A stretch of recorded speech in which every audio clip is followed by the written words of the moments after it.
صدیق اکبر رضی اللہ تعالیٰ عنہ کا ذکر ہو اور تجارت کا ذکر نہ ہو تو یہ بھی ان کی حیات کے حوالے سے ادھوری بات ہوگی، اس لیے کہ مکہ کے جو معروف تاجر تھے ان میں ابو بکر صدیق رضی اللہ تعالی عنہ کا شمار ہوتا تھا۔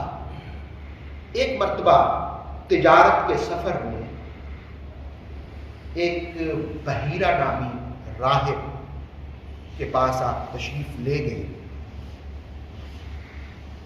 اور تشریف کیوں لے گئے؟ انہوں نے ایک خواب دیکھا تھا، اور اس خواب کی تعبیر جس وقت انہوں نے کسی سے پوچھی تھی تو اس نے کہا یہ ایسے ہی فضول خواب ہے۔ تو ابو بکر صدیق نے کہا کہ میں بحیرہ جو اس زمانے کا اہل کتاب میں سے تھا، نیک تھا، اس کے چرچے تھے تقویٰ کے، یہ وہی بحیرہ راہب ہے جس نے مصطفیٰ کریم علیہ السلام کو بھی پہچان لیا تھا، جس نے حضور کے چچا حضرت ابو طالب کو بھی بچپن ہی میں مصطفیٰ کی بشارت دے دی تھی۔ یہ وہی بحیرہ راہب، تو جس وقت اس کے پاس گئے تو آپ نے خواب سنایا، آپ نے کہا کہ میں نے خواب یہ دیکھا ہے کہ چاند مکہ میں اترا ہے اور پھر وہ چاند کے ٹکڑے گھروں میں بٹے ہیں۔ کہتے کم ہی کوئی گھر ایسا ہوگا جس میں وہ چاند کے ٹکڑے نہ گئے ہوں، حتیٰ کہ ایک ٹکڑا میری طرف بھی آ گیا۔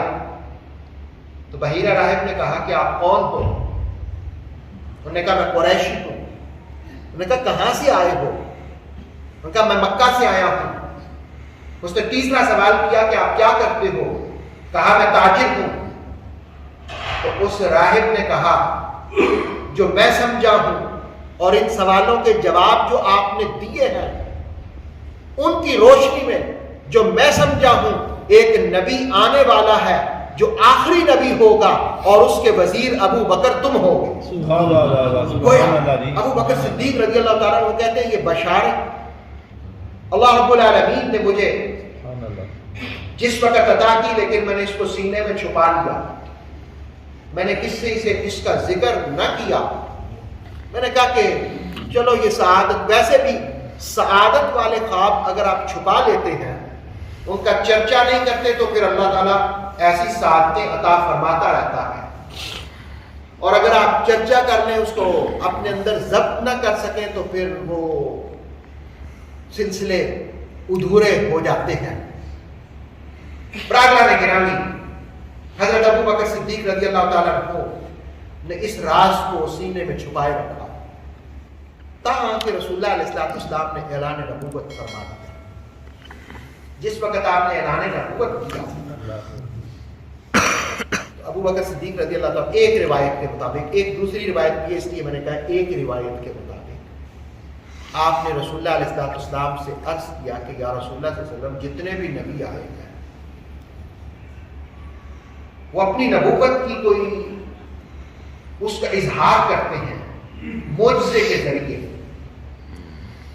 وہ اپنی نبوت کی کوئی نشانی بھی لوگوں کو دکھاتے ہیں، اس لیے کہ ابو بکر صدیق حضور علیہ السلام کے اعلان نبوت سے پہلے بھی حضور صلی اللہ علیہ وسلم کے دوست تھے، کہ حضور صلی اللہ علیہ وسلم کی صحبت میں رہتے تھے۔ ابھی حضور نے اعلان نبوت نہیں کیا تھا تب بھی یہ ان کی صحبت میں رہتے تھے۔ انہوں نے کہا ہر نبی جو آتا ہے وہ اپنی نبوت کی کوئی نشانی دکھاتا ہے۔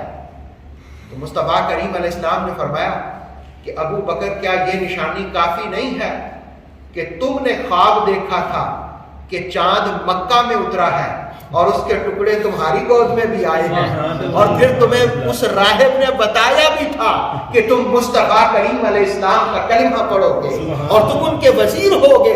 تو ابو بکر صدیق نے اسی وقت کہا اشہد اللہ الہ الا اللہ وحدہ لا شریک لہ واشہد ان محمدا عبدہ ورسولہ۔ یہ زمانہ اور ہے، وہ زمانہ اور تھا۔ یہ فتنوں کا زمانہ ہے کہ جہاں لوگ بڑے دھڑلے سے سوشل میڈیا پہ آ کے کہتے ہیں جی ایسے واقعات تو ہو ہی نہیں سکتے ہیں، ایسی کرامات کا اظہار تو ہو ہی نہیں سکتا ہے، شاہد جن کی آنکھ دیکھ نہ سکے وہی انکار کرتا ہے. اگر تم آنکھیں ہونے کے باوجود بھی اپنے آپ کو اندھا بنا لو تو یہ تمہاری مرضی ہے. اور اگر تم مدینہ میں حسن رسول کو دیکھ لو, ابو بکر صدیق کا جمال دیکھ لو اور ان کے قبول اسلام کو دیکھ لو تو سمجھ جاؤ ایسے واقعات رونما ہوتے رہتے ہیں. اگر مصطفیٰ کریم سے معجزات صادر ہوئے ہیں تو جو مصطفیٰ کا غلام بن جائے وہ بھی کرامتوں کا مصداق بن جاتا ہے. اوتھینٹک اسلامک نالج کے لیے نور وحی یوٹیوب چینل کو سبسکرائب کیجئے, بیل آئیکن کو بھی لازمی پریس کریں.